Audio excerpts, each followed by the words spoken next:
banget. Apalagi kalah hari ini panas banget Survivors. Kita akan segera masuk untuk round kita yang kelima pada malam hari ini. 2 round terakhir tentunya. Dan ini dia kalah hari. Wah, gak sabar gua. Walaupun ini 2 round terakhir, tapi semangat gua belum kendor karena ini pasti jadi match yang gak kalah seru sama round 1 sampai 4 tadi. Dan gua berharap ada permainan-permainan yang bisa membuat gua terheran-heran, terkaget-kaget kali ini. Terkejut, tersurprise. Tersurprise, buset bahasa Tersurprise. Kan kaget gue. Oke.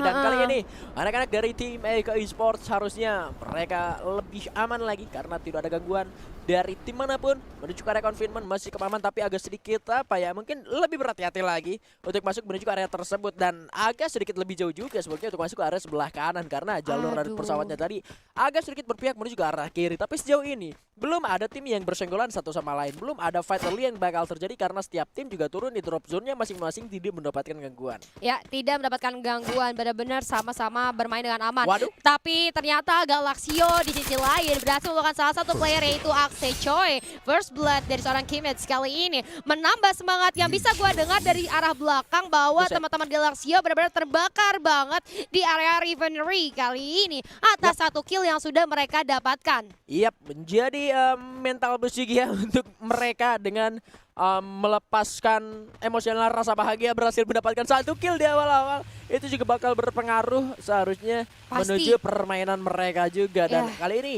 kita tidak melihat pergerakan dari tim Tang City Esports yang tadi sebetulnya juga beberapa playernya ada di area tengah. Mungkin kali ini 3 player tersisa udah mulai cabut juga. Dan kalau kita ngelihat menuju ke area Refinery ini kayaknya belum full semuanya di looting. Jadi resource-nya juga masih ada lah ya di area Refinery karena gue ngeliat tadi anak-anak dari tim Tang City Esports ini sebagian playernya ada juga di area Refinery. Yes, masih ada di sebagian area Refinery dan atas hilangnya 1 player tadi yang berhasil mereka dapatkan ini membuat mereka akan mendapatkan kesempatan untuk melakukan looting secara bebas dan secara nyaman tentunya. Tapi seperti yang sudah Bigan bilang ya tadi di awal permainan bahwa kalah hari kali ini terbilang cukup aman dari sisi drop zone karena tidak ada tim yang sangat-sangat bertabrakan lah ya. Jadi bisa gue bilang mereka sudah mengamankan drop zone-nya masing-masing yang nantinya harusnya mid game ke late game-nya bakalan krusial banget. Krusial ya, ngomongin krusial sih.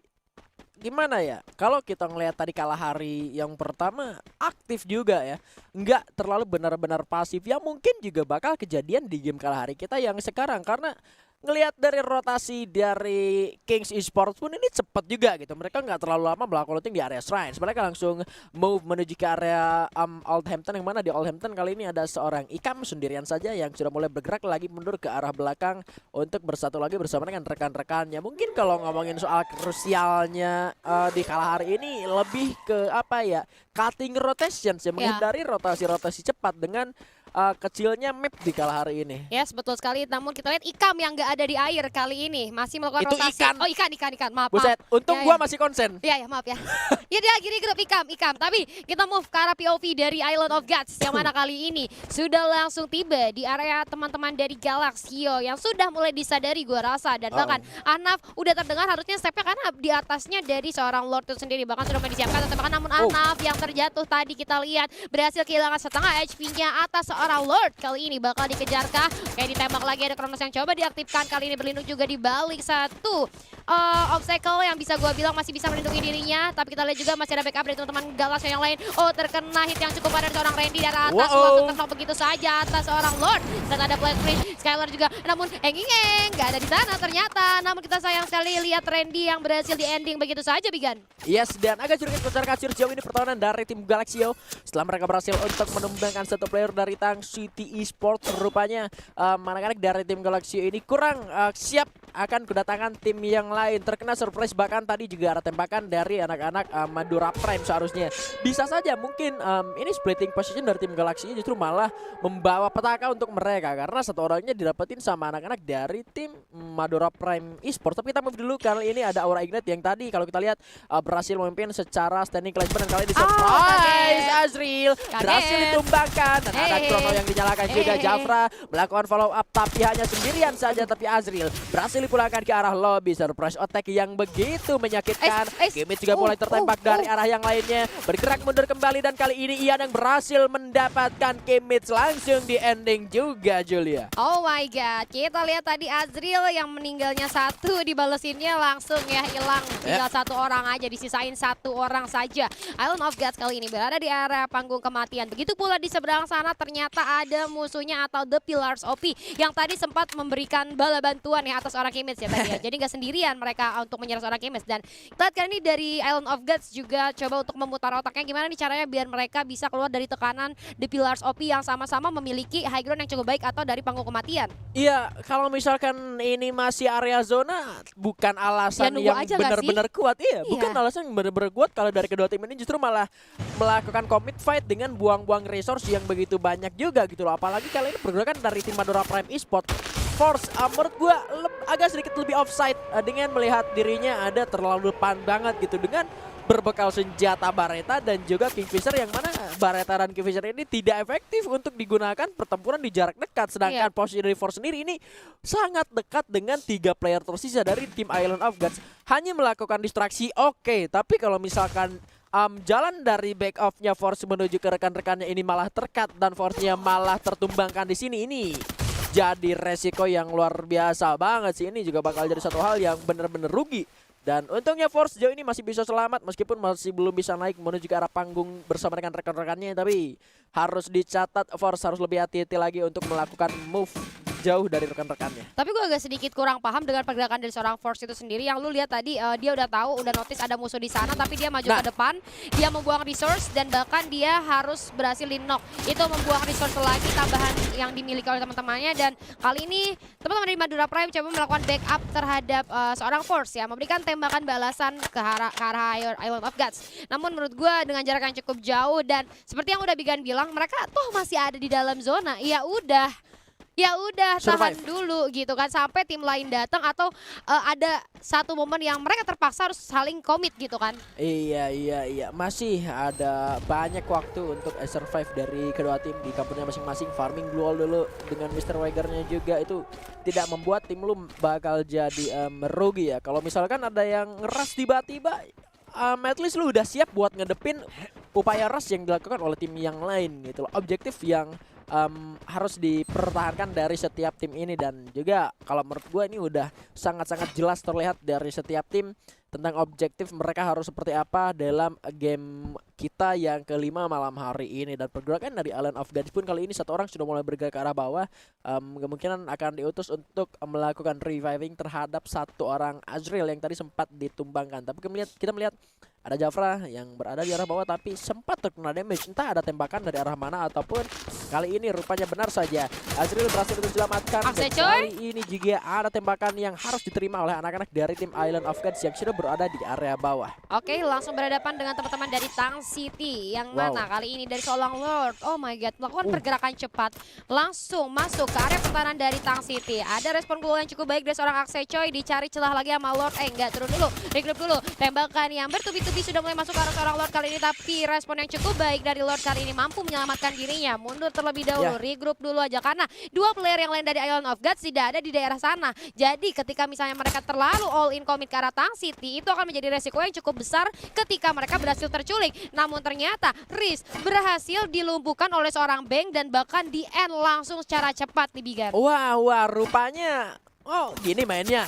Gini mainnya. Mancing ternyata ini dua player yang ada di bawah dari tim Island of Gods ini memancing anak-anak dari Tang City Esports untuk keluar dari area panggung pertahanan mereka, dan itu berhasil sampai akhirnya Riz juga berhasil untuk ditumbangkan oleh Bang, yang mana Bang sendiri ini ada di area high ground, ada di area atas jauh sekali dari area yang ditempati oleh Lord dan juga seorang Jafra. Dengan berhasilnya memancing para player dari Tang City Esports ini keluar dari area panggung tersebut, dan Bang mendapatkan vision tentunya untuk bisa natakin anak-anak dari tim Tang City Esports dengan mengorbankan dua orang sebagai pancingan dan mendapatkan satu orang kill untuk IOG ini. bener-bener untung ya, bener-bener cuan lah. Nggak ada ruginya bahkan karena Nggak Azul ada. juga berhasil buat selamatin lagi. Yes, ini nggak ada ruginya sama sekali. Namun kita lihat kali ini dari Island of Gods masih memantau pergerakan teman-teman dari Tang City. Namun kita lihat dari Riz melakukan pergerakan yang mungkin menjauh dari arah teman-temannya karena dia berhidupan lagi. Dan kita lihat kali ini tembakan demi tembakan yang tidak bisa dihindari oleh teman-teman dari Island of Gods ke arah Tang City. Yang mana kali ini terkena pressure yang cukup berat. Kenapa? Karena mereka terhimpit oleh zona yang akan mengerucut lagi. Bahkan seperti yang kita lihat, Revenery yang dari tadi ditempatin sama beberapa tim ternyata akan menjadi zona aman sementara. Maka dari itu beberapa tim yang masih di sana harusnya cukup aman sih. Tapi Bigan ternyata hati-hati, Bigatron Rosugo kali ini berulah lagi Bigan. Berulah lagi Riz yang lebih tepatnya berulah karena turunnya di area sana, di area lain gitu. Setelah dia berhasil terselamatkan, ternyata memilih untuk turun agak sedikit lebih jauh dari rekan-rekannya dan justru malah dia terpanis oleh satu player dari tim Bigatron Rosugo dan Von yang berhasil mendapatkan kill atas seorang Riz. Terupanya dia adalah seorang MVP di game sebelumnya dengan berhasil untuk mendapatkan 5 poin eliminasi dan mengumpulkan 1687 damage. Wow. 1680 damage dari seorang Von dengan 5 poin kill. Tapi kita bisa bilang kalau hari kali ini temponya pasif banget. Walaupun Setuju. ada jual beli serangan yang terjadi, namun tidak ada satu tim pun yang berhasil dilumpuhkan atau dipulangkan ke arah lobby sampai menit ke-11. Dah, ini beda banget sama kalah hari yang tadi pertama ya. Kalah hari yang Setuju. pertama itu di menit ke-9 tuh udah tinggal sisa 7 tim doang. Tapi Betul, kali betul. ini masih tersisa 12 tim di menit ke-11. Ini benar-benar membuktikan bahwa semua tim pengen bermain secara objektif, mengumpulkan placement point sebaik mungkin gitu. Nggak mau terlalu ceroboh ataupun terlalu greedy move ya dari tim-tim yang lagi unggul gitu kan. Iya. Dan kita dari Madura Prime kali ini yang sempat turun performanya di beberapa round sebelumnya, kali ini sudah bermain dengan cukup aman, tidak terlalu ngeladenin musuhnya yang ingin melakukan team fight, atau mereka lebih memilih jalan memutar dengan cukup jauh. Walaupun kita lihat zonanya udah mulai bergerak dan mau nggak mau dari Madura Prime harus segera melakukan rotasi selanjutnya. Tapi kita move ke arah POV dari teman-teman The Pillars OB yang mana kali ini sudah mulai adanya pergerakan dari Bigatron Rosugo yang sudah terpantau. Bakalan coba untuk dipotong terlebih dahulu, namun masih terlalu gelap dari segi vision karena mereka juga ada patahan tebing yang bisa melindungi Bigatron Rosugo tersebut ya. Ya, terlalu jauh juga secara vision dan terlalu menukik tajam ke arah bawah yang membuat untuk melepaskan tembakan menukik ke arah bawah juga ini cukup sulit dan ini yang harusnya bisa dimanfaatkan oleh anak-anak dari tim Bigatron Rosugo untuk bisa masuk ke dalam zona selanjutnya dengan cukup aman. Tapi rupanya area dari tim Island of Gods yang tadi cukup aman, kali ini mereka kedatangan Kings Esports yang sudah mendengar step dari seorang Jafra dan berlari-lari dan kali ini sudah mulai turun ke arah bawah untuk regroup lagi bersama dengan rekan-rekannya di arah lain. Tang City. Rupanya Tang City Esports yang harus tumbang di posisi ke-12 dan tentunya kita sudah mulai disajikan fight lagi. Ada GPX dan juga Eko Esports lagi fight, nggak dipermudah, nggak dikalah hari. Kali ini sudah ada Kiba berhasil tumbangkan, masih bisa diselamatkan kembali, tapi tembakan terus dikeluarkan menuju ke arah tim GPX tentunya kali ini. Granat dari seorang Dutch masih belum connect, tapi Madura Prime di arah lain berhasil dipanis oleh Onyx Olympus di jarak kejauhan saja. Tidak perlu close combat, Madura Prime berhasil diluluh-lantahkan oleh Onyx Olympus kali ini rupanya. Oke, sudah ada clue yang diaktifkan tadi membuat semua tim mulai terspot kehadirannya secara posisi. Namun dari Eko Esports kali ini harus menghadapi dua tim yang bisa gue bilang lagi cukup baik mainnya hari ini. Itu ada Onyx Olympus dan GPX Esports. Hati-hati ada granat, oh my god, terkena splash damage yang cukup dalam dari seorang Dutch. Tembakan balasan dari seorang Kucai karena Divito kali ini memberikan counter attack yang cukup manis tentunya, memberi space untuk seorang Dutch mundur. Ada granat yang dilempar, kali ini Divito pun mencoba melempar beberapa granat ke depan. Dutch terkena splash damage lagi dan lagi, tapi tadi bakal diras langsung dari seorang Divito. Cukup terjepit posisinya kali ini, coba mengurung diri menggunakan glue, tapi bakal langsung diras oleh seorang ombak. Kali ini mulai hancur satu persatu glue yang sudah dibangun kali ini oleh teman-teman dari GPX. Namun Kiba langsung berhasil di-execute oleh seorang Divito. What a nice play, nice try untuk Divito yang kali ini berhasil mencuri poin kill sebelum ia ditumbangkan. Dan ini dia 2 poin eliminasi untuk Eko Esports yang harus ditukarkan oleh seorang Kiba. Tapi gak sampai di situ, Kucai ternyata menerima tembakan lain di Bigan. Ada anak-anak dari tim Rebellion Tabor yang juga datang menuju ke pertempuran antara Eko dan juga tim GPX. Tapi ombak kali ini harus ditumbangkan dengan satu buah granat yang dilemparkan oleh Rebellion Tabor. Dutch juga tertembak kali ini, skalirnya connect. Dutch tumbang di tangan seorang Amerta. Kali ini harus benar-benar tumbang begitu saja. Dutch tidak terlihat begitu kuat di hadapan 4 orang dari Rebellion Tabor karena dia hanya sendirian saja di arah bawah. Dan satu orang terakhir dari Eko Esports ada Kucai seharusnya yang masih bisa untuk mengamankan diri dirinya untuk menyelamatkan placement point tentunya, meskipun keadaannya sangat sulit sudah terlihat oleh Heyo seharusnya kali ini berada di sebelah kiri, tapi Heyo sudah mulai tertembak juga. Kucaya bakal terus berlari masuk ke dalam zona selanjutnya. Heyo tertembak dari tim Onyx Olympus rupanya dari arah atas. Amerta berhasil ditumbangkan, Heyo juga berhasil di-knock down kali ini, bahkan langsung dipulangkan ke arah lebih oleh Zixi ya dengan menggunakan AC-80-nya. Amerta tereliminasi karena mungkin zonanya sudah sangat menyakitkan. Onyx Olympus mendapatkan high grounding, tapi kali ini zonanya sudah mulai move mendekat menuju ke area pertahanan dari tim The Pillars of dan juga Island of Gods kali ini. Yes, betul sekali. Mau gak mau tim-tim yang berada di area kanan Refinery harus melakukan rotasi selanjutnya. Namun Kucai masih bertahan nih Bung Bigan dengan dirinya yang tersisa seorang diri di bawah panggung yang dimiliki oleh Onyx Olympus. Tidak ternotis, tidak terpantau, ternyata masih ada sedikit space untuk menyelamatkan placement point ketika Onyx Olympus fokus terhadap tim yang lainnya atau ada The Pillars of di sisi lain. Namun hati-hati, Onyx Olympus sudah mulai turun ke bawah dan Eko Esport harus puas di posisi ke-9. Sayang sekali Bigan. Yes, tapi kali ini ada Aura Inat yang bakal mengacaukan pertahanan dari setiap tim yang masih ada di luar zona. Sementara Aura pun kali ini harus menghadapi hantaman dari Island of Gods. Embat berhasil mendapatkan 2 orang bahkan dengan knockdown-nya terhadap tim Onyx Olympus kali ini di arah atas. Terus saja melakukan spamming granat dengan 1 granat tersisa kali ini. Spraydon dengan M249 dan juga kali ini cukup membahayakan. Tapi RBL harus tumbang juga di posisi ke-8. Sementara Aimgat sudah mulai turun ke arah bawah. Bersama dengan rekan-rekannya kali ini berjalan bersamaan bergandengan tangan. Tapi di hadapan mereka masih ada 1 orang dari tim Onyx Olympus yang bisa saja membahayakan mereka. Terlihat banyak sekali mangsa, terlihat banyak sekali orang. Ada Keong ditumbangkan rupanya di sana tapi terkill oleh seorang Adrian. Di arah belakang mereka, Guts, di arah belakangmu ada tembakan juga. Masih ada Spike Luol tapi Guts berhasil ditumbangkan dan Galaxior rupanya harus tumbang. Gutsnya tidak bisa selamat tapi Ember berhasil didapatkan oleh tim Island of Gods kali ini. Spraydon dengan hide and seek di balik buat tenda kali ini sangat membahayakan dan granat di sana dari Jafra berhasil menumbangkan seorang Rosman juga. Tangan langsung dipulangkan menuju ke arah lobby. Nyayur sekali IOG sejauh ini rupanya Julia. Aduh, sayang sekali dari Aura Ignite mendapatkan positioning yang kurang baik sehingga satu persatu peluru sudah mulai masuk ke daerah mereka dan kita lihat ada flash freeze kali ini yang mendelay pergerakan dari teman-teman The Pillars of Kingscraft. Dari depan muka ada tembakan yang bertubi-tubi namun tidak ada respon Glue. Dari arah belakang juga ada tembakan coba mengurus dirinya menggunakan Glue. Alok sudah mulai diaktifkan kali namun tidak bisa melindungi dirinya. Ralph berhasil terjatuh. Bigan Torosugo, 2 player yang tersisa kali ini masih cukup bertahan Bigan. 2 orang terakhir dari tim Bigan Torosugo tapi kali ini Jafra juga yang sangat berbahaya sekali dengan tembakan-tembakan juga vision yang mereka miliki berhasil untuk dimanfaatkan mendapatkan 12 kill dari mid sampai menuju ke area late game sejauh ini tentunya Jafra masih bisa melindungi dulu sebuah Krono menembak seorang Gare kali ini yang sudah mulai terpanik terancam didapatkan 13 kill dikumpulkan kali ini. Kingsnya juga harus tumbang sementara Von tereliminasi dan ini menjadi buya untuk Island of Gods. Apa tuh katanya buaya?